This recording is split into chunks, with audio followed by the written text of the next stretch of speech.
In the morning, my face would be puffy. I would have a hard time breathing. Underneath my eyes would be black.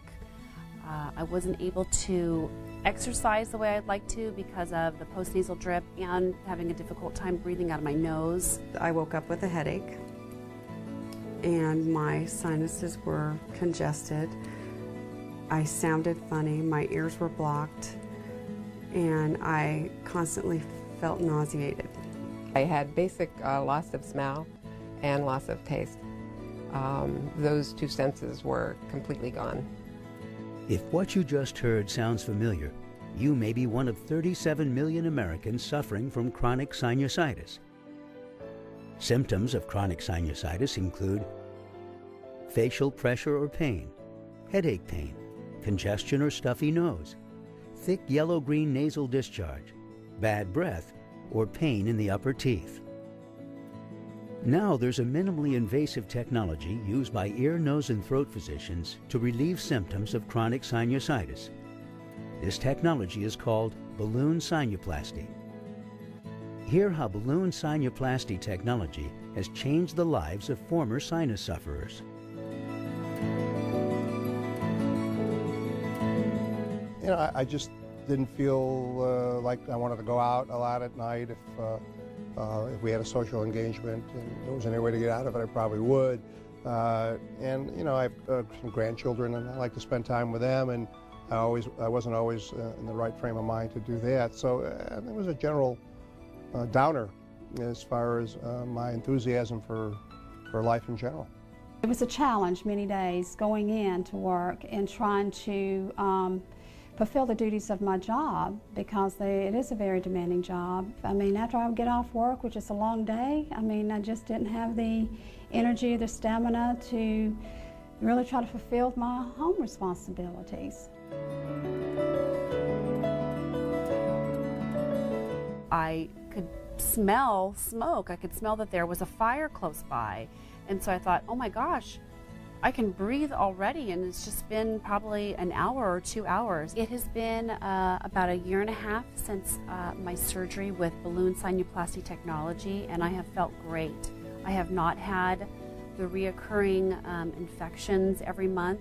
I'm able to breathe, I'm able to sleep at night. It felt like I had a wind tunnel, and I mean, that's the way it sounded because my passages were all open. The nurses that work in PACU, and they were laughing at me because I could say, I can breathe, I can breathe. How I feel today after having this procedure approximately 1 year ago, it's like I never had any sinus problems. I was basically not out of commission at all. I mean, I could have gone, even the way I think we did it on Thursday and was off Friday, I could have gone back to work that Friday if I wanted to. Normally when you have a surgery, you can remember because you still have some sort of pain or some kind of recovery that you need to go through. And I haven't had to experience that at all. I chose to have the surgery that utilized the balloon sinuplasty basically in lieu of taking medications as I viewed it for the rest of my life. It was the only alternative that I could truly see for me. I haven't touched an Excedrin or any kind of headache medication in 5 months, which is great.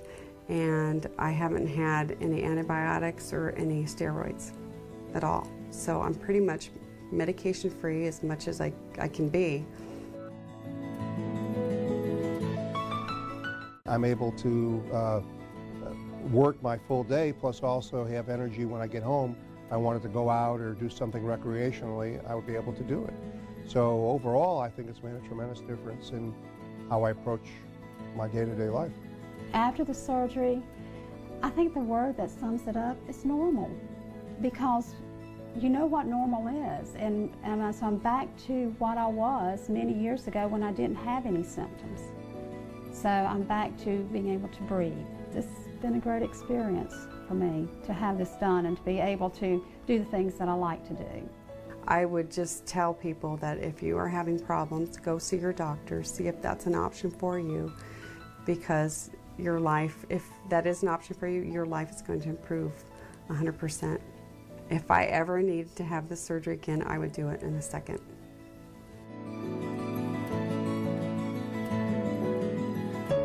The sinuses are a series of interconnected hollowed spaces in the skull. Their walls are lined with mucus-secreting membranes. Small hairs sweep the mucus out of the sinuses so it can drain out through your nose. These mucous membranes may become infected or inflamed because of a cold or allergies and can swell up and block the nasal passages so that fluid from the sinuses can't drain. Buildup of fluid in the sinuses causes pressure and pain. Doctors call this sinusitis. Acute sinusitis comes on quickly and then leaves. With chronic sinusitis, people have symptoms virtually all the time and take many courses of medication such as antibiotics to treat the inflammation. Severe sinusitis may require surgical opening of the passageways with rigid steel instruments placed up through the nostril to remove bone and tissue blocking the drainage. Recently, a new, less invasive technology called balloon sinuplasty has been introduced. Using this technology, a balloon catheter is delivered to the blocked passageway and is gently inflated, widening the opening of the passageway and thus allowing drainage and relief from the pain and pressure.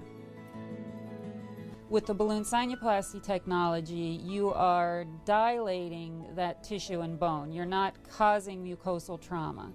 And this allows the ostia to stay open and drain the sinuses, which was our goal initially, and the advantage is that it's done in a minimally invasive way.